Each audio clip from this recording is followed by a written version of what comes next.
It is a very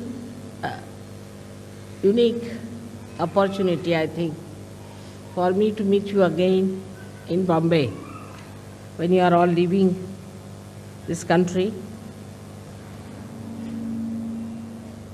And this kind of a special type of a puja that we are having today.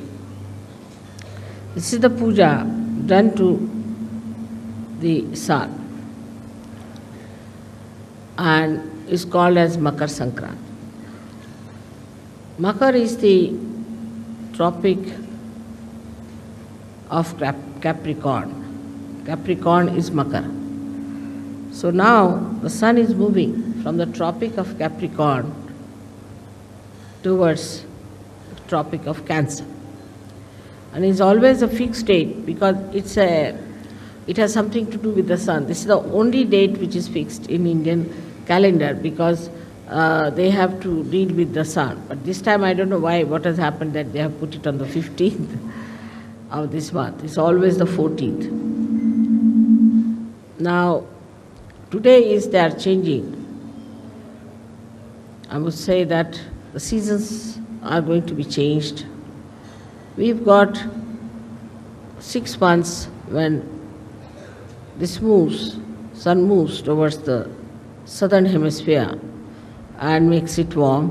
And when it comes to the northern hemisphere from tomorrow. So today is the last day, which we say that is the day which is the coldest day, according to Indian understanding. After this, the heat will start growing, and we can do anything that is auspicious, any auspicious things can be done after this puja is over during the summertime.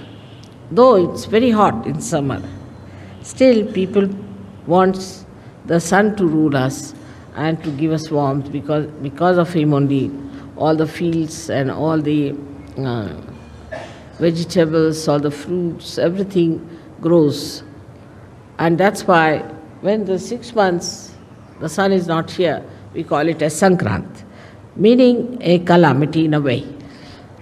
That is when, of course, in the European countries or say in England, America, it is a calamity at that time when the sun is not there. But even here, it is regarded as a time. Today is the day that the end of the Sankrant, means the end of the calamity is over. And they give something sweet to eat, which is also mixed with sesame seeds. Because sesame seed is heat-giving, so today being the hottest day, coldest day, they want to give sesame seed. Also want you to retain the heat and to adjust yourself to the heat that's coming up. This is all thought of in a way, in a very gross level, on a very gross level, that we should keep the people warm enough. Also, it is said that the warmth of love should be expressed at this time for people because it's the coldest day. So they say that we give you this special thing for you to say something sweet, that is god bola, means you say something sweet to us. And the people who live in warm countries are sweeter people than the people who live in colder places, because the nature is rather very unkind to them. I don't blame them for their temperament, because the nature is one kind. In India you can live anywhere. You can live under a tree, you can live in a forest, anywhere you can live quite happily, as long as there is water to drink and water to bathe. And there's not such a problem as we have to face in the other parts of the world, where if you have to go out of the house, you take about 15-20 minutes to dress yourself up. Here you just can walk out of the house, you can keep your houses open during the summertime, and there's no problem of any kind as far as the nature is concerned. Nature becomes very kind during summertime here because the trees are lush and lot of greenery. People feel very happy during that time. and all the activity becomes more with the sun's energy. But in the West, as you have seen, that the sun is much less. Because of that, people keep more to their houses, to artificial heating or other heatings, and the doors are closed, the hearts are closed, and it's difficult for them to communicate with other people. As you go down south more, in your countries also, you'll find people are warmer, simpler, very hospitable. With the sun, you get the heart, which is very open heart and a kind of a inviting heart. Now, if you see on the Sahaja Yoga style, the sun line is the right side and the moon is the left side. On the moon line, one can desire but cannot act. Apart from that, on the moon line, if you go too far, it can be destructive. Because if you sit in the house doing nothing, and also these days there's unemployment, say for example, no work, then you start thinking too much. And this thinking is just a desire, energy working out, no action. And without the action, this energy can become very destructive. That is why we find that people, they say that empty mind or is the devil's workshop. Where people do not act, when the action doesn't take place, then it can be quite destructive. Down there, Panka. थोड़ा सा आणखी वाढवून द्या. हाँ, आणखी वाढवून द्या. हा वाढवा थोडासा, वाढवून द्या बस. हाँ. So the whole situation is different in a country which is warm and a country which is not warm. But in a country where it is very warm also, like Africa, there are complications due to too much of heat. Like we have the topic of, the equator passing through, and it heats up that area so much that it becomes full of jungles, very high trees and tall trees, and the whole place is covered with foliage so much that there's no possibility for any sunshine to penetrate through. And it's quite dark, it's full of darkness. So that extreme also comes in the same category as the extreme of the cold season. Now such people live there, and they naturally, because the sun is less, so they do not grow much, and they can be primitive people, and they can be quite aggressive, like they learn things from the animals, and they could be quite aggressive. So the balance has to be struck, and the balance is that we should desire and act. But the trouble is, in human atmosphere, there is a division of labor, I think. That one part of the country is thinking, another part of the country is acting. Under these circumstances, nothing will work out. So, a balance has to be struck where you have the Sushumna working out. Now, the Sushumna Nadi is the one where one would say is the equator. Is not equator, but is the axis of the Mother Earth. The axis of the Mother Earth is the Sushumna, and that has to act. And when it comes to that axis, it is the one that balances. Actually, there is nothing like a big pole inside the Mother Earth, which we can call it as an axis. There's nothing that is material inside the Mother Earth, that we can call it as an axis. But it's the energy force which acts in such a manner that the earth moves with such tremendous speed. When the cosmos is all spread out so much, it not only moves, but it creates day and night for us, so that daytime we can work and nighttime we can sleep, to give us a balance. Only also it moves in such a manner around the sun that half of the countries get the sun during the summertime and half of them get it during the winter time. That's the axis that acts and works out everything. Apart from that, this axis keeps all the distances necessary from other planets and other moving bodies in the cosmos. This axis is the intelligence of the Mother Earth. It is not only the intelligence, but it is the fragrance, and apart from it is the Sushumna Nadi, we can say, of the Mother Earth. Now, through this axis only, all these swambhus and all these great happenings of earthquakes and all that takes place. This axis is the one which moves. It's an energy. We can call it axis as the energy. Moves the lava into different directions and pierces through different areas to create earthquakes and also to have ज्वालामुखी लगा English में volcanoes. And all these things happen because the axis has sense what is to be done. This axis is the one that loves us. Because of this axis, we have seasons. The seasons are created beautifully to give us different varieties of food and varieties of things.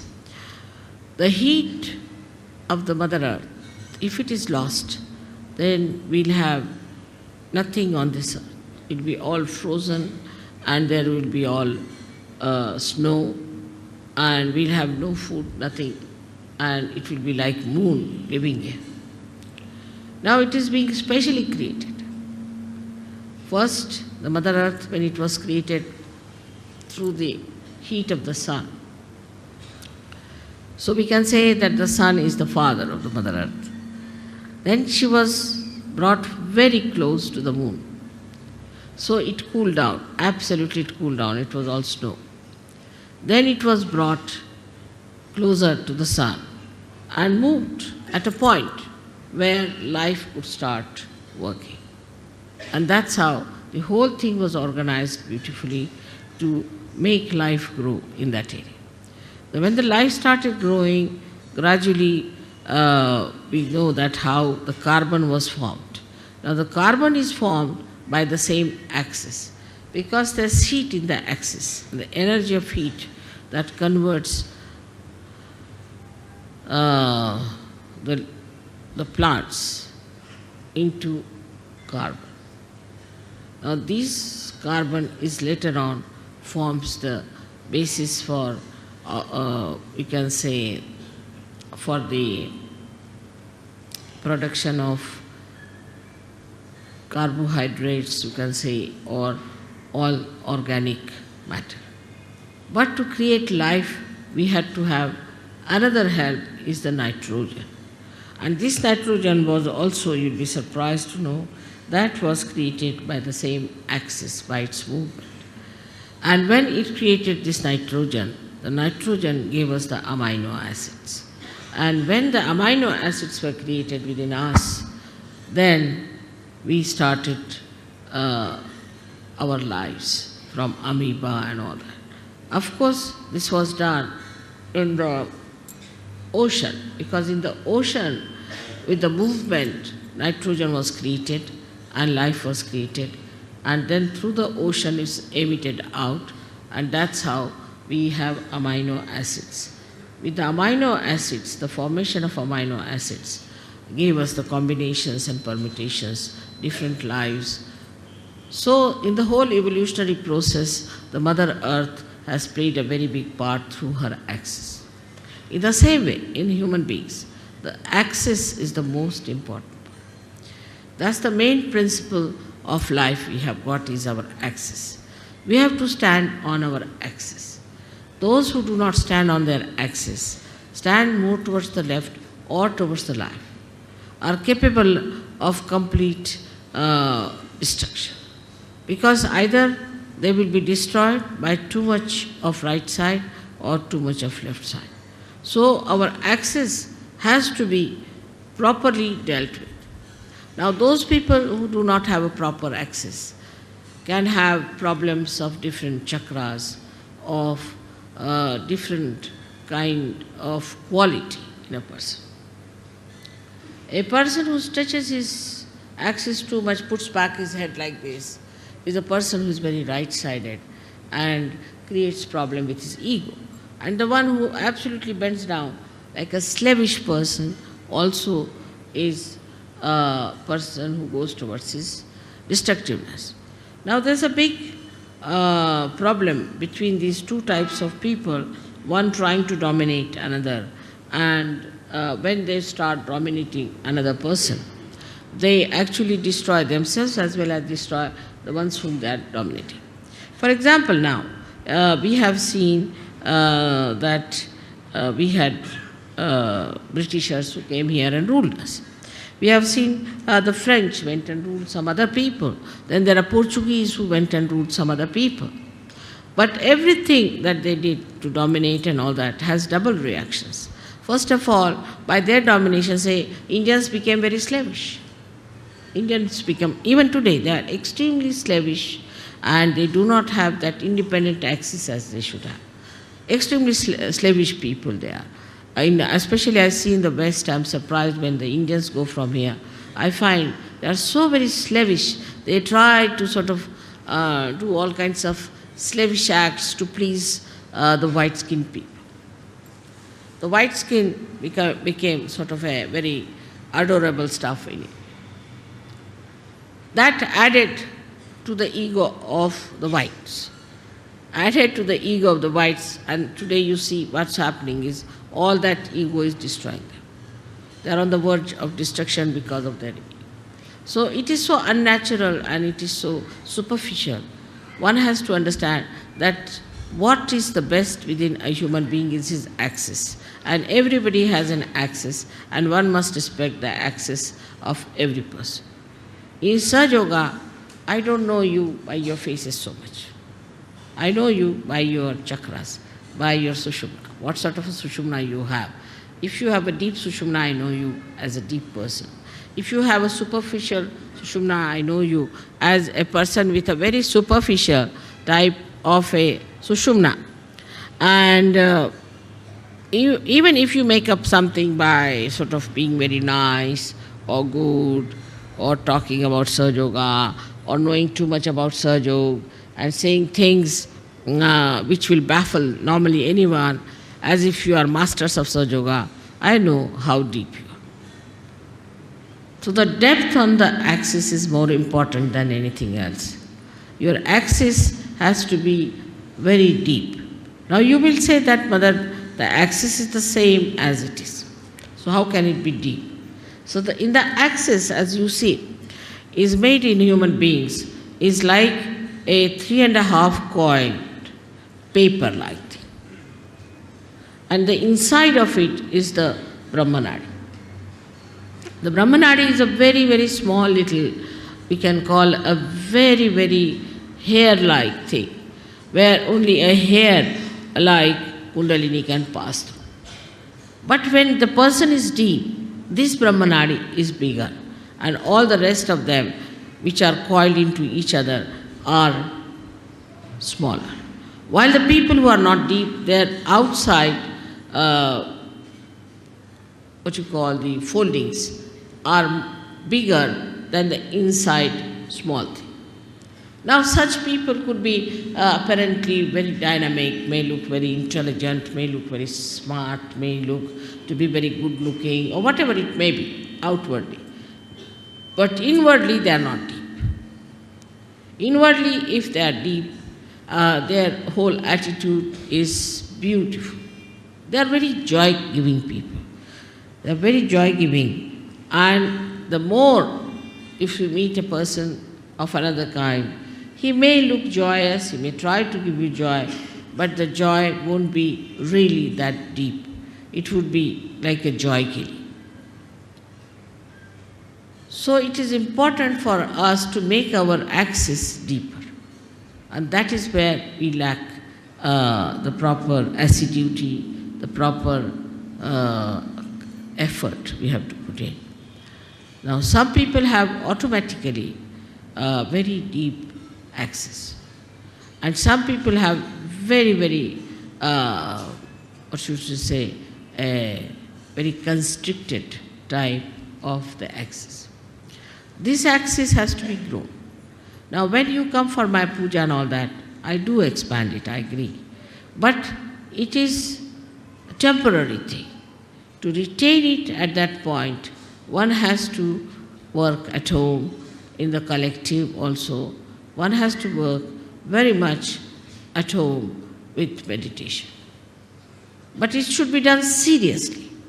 It should not be just a joke, to be frivolous, to be stupid. That's not the way. It should be done very seriously in the meaning that it is a devoted task you have taken. It's a meditative thing. It's a prayer to God. We can call it, it's a puja to God. It's to be done with that reverence. Because reverence is the key of achievement. If you have no reverence about yourself and no reverence of others, then it cannot be done. But firstly, you must have reverence for your own life. What am I doing with my life? Where am I wasting it? Why should I waste it? Why should I be deep? After all, there must be some purpose of my life. Am I serving my purpose? Am I doing that? All these things, if they pop into your head, then you will understand it's very easy to fight out your ego. Because normally on small things people fight. I have seen that in Saj Yoga also, people fight on things like, it's so useless, absolutely useless. To me, it sounds stupid to even mention the way people fight over small things and quarrel. But a deep person, even if he doesn't speak much, even if he doesn't show off much, even if he doesn't sit in the front line, he expresses himself through his depth, because I can work out better through that. So to develop this, one must meditate. Important thing is to meditate. Every day, every day, every day. You may not eat your food one day, you may not sleep one day, you may not go to your office one day, you may not do anything that you are doing every day, but you must meditate every day. That's an important point to develop the central constricted part into a bigger area. Now, when that happens, that you start developing it, the first thing you will notice about yourself, that you do not care for any comfort. You're not bothered about any material thing. Whatever it is, you are above it. You just don't bother your head. Let it be. You just don't want to put your neck into a thing where you do not belong. You just get out of it and you think that, oh God, this is too much for me. I just don't care for it. So your whole attention now moves inward. When the attention starts moving inward, then it expands more. This is the inner part, which is called as the Brahmanadi, and starts expanding and expanding. Now, in small things also, say for example, if I have not mentioned somebody and mentioned somebody else, then they feel, oh, why didn't mother mention my name? It's too small a thing that it doesn't matter. As long as you have a deep axis, you are with me, I am with you, absolutely one with each other. But These outward things are, oh, she gave a nice sari to another one, she never gave us a sari, she didn't do this, didn't do that. All those things, if it comes to your head, that means absolutely is true that there is something lacking within you. Or if you try to complain, oh, I went there, I had to go by a bus and I had to stand on this thing, that shows that you are not comforted at all. This widening comforts you. That's the comforting thing. And that really makes you feel so comfortable in any circumstance, in any position, in any lifestyle. And you do not want to have any other comfort. And this one has to develop through meditative effort. Secondly is, we have to know that Sahaja Yoga as it is today is a collective happening. I find, especially among Indian men, they never do any work with their hands, which is a wrong thing. Because they don't use their hands at all, their collectivity is poor, very poor. Indians have the worst collectivity. If you have an ashram, I don't know why should we build an ashram, nobody is going to stay there. They want to have their own houses, their own families, their own children. They are the worst of all for collectivity. The reason is Indian men never do any work with their hands. They cannot nail one nail. There are many like that. Leave alone repairing anything.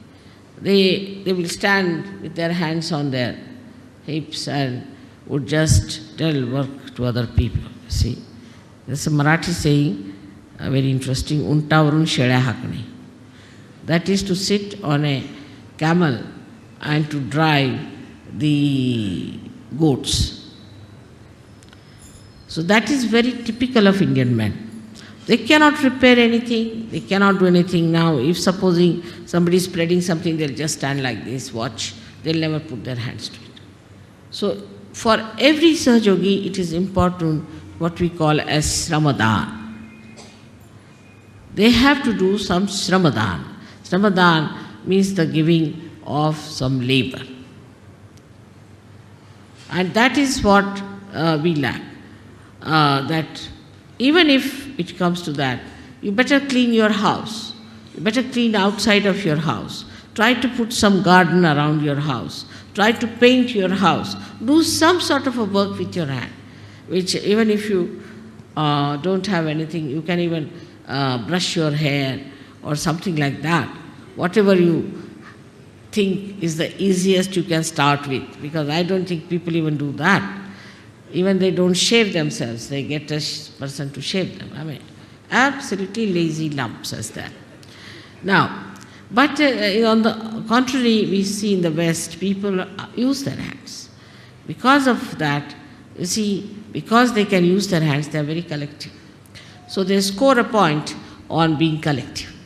While the Indians score a point because they are Indians and they have a heritage and they know what is Kundalini, they know about Ganesha, they know everything. So they score a point this side. So it's the left side is the desire, the right side is the action. Again we come back to the same position where we have an imbalance. That the action takes place in the West and here is only thinking, all right, we'll do this, planning. Everything in the planning pot. Nothing works out, you go on planning, planning, planning. Now we are building one single ashram in Delhi for the last, I think, 10 years. It is like Taj Mahal, I tell you.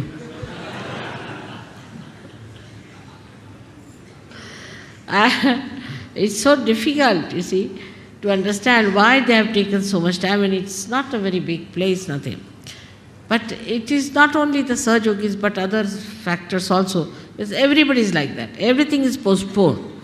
Everything is to be done tomorrow. We'll do tomorrow. Then one person will come, another person won't come. Like we used to have in the school, we would get a sum like that or something to solve. That see, there are one house was built. 3 persons came to work and 1 ran away. Then 2 persons came to work and 1 stayed and 2 ran away. And then 5 persons came to work and 2 persons ran away. So when will the house be finished? Never. With such runaways, it can never be finished. It's like that. So this is where we lack collectivity. I was saying that all Indians must find out some place where they could go and plant something. Get hold of some sort of a place where they could go and plant some nice banyan trees, water it together, work it out together. Now the Indian women are that way better. They do a lot of work as far as the cooking is concerned and all that. But the other part is missing. The other part is intelligence. The other part is to think. Now, if all the time what they are thinking, oh, my husband likes this, I must cook this for him. And now, if the husband has to have, say, a lemon with his food, now there's no lemon in the house, this woman would run up and down all over the place to get the lemon for the husband, but otherwise he will not eat the food. Doesn't matter. Once in a while, if he doesn't eat, it's all right. But the women will try, because you see, they must keep they understand one thing, that you must keep their palate all right, then they are quite sensible in India. Because here, they are real tigers, all the husbands are like tigers. So you have to keep them feeding, otherwise, you see, God knows when the tiger will jump on you. The other way around, in England or America, I have seen, the husbands are just like goats and the women are like tigers.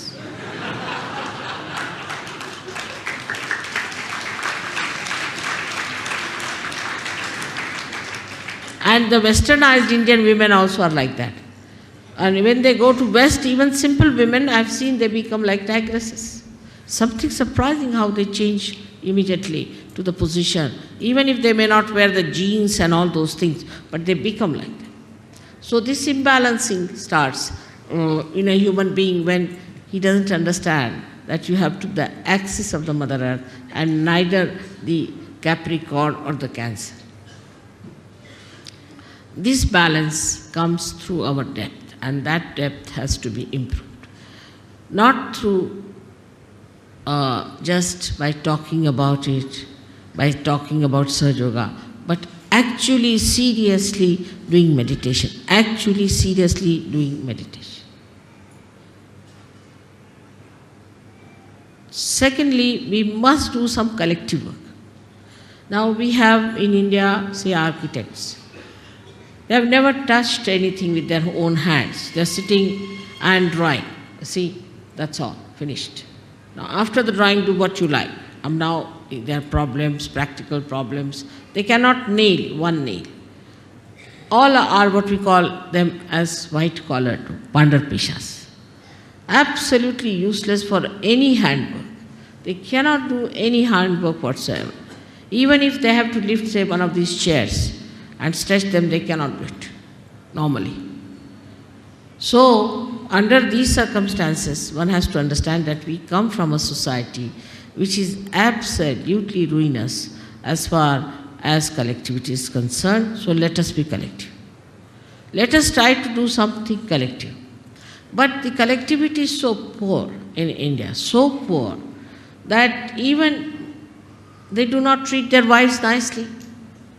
They will not talk to their wife nicely, to their children nicely. To them it is absolutely dharmic to be kind to their wives. Now the other side is that the Western people care so much for collectivity that whatever it is they try to compromise and try to keep the family life all right. So it's the two extremes as we have. Despite that, somehow, thanks to the wisdom of Indian women, the family life is going strong.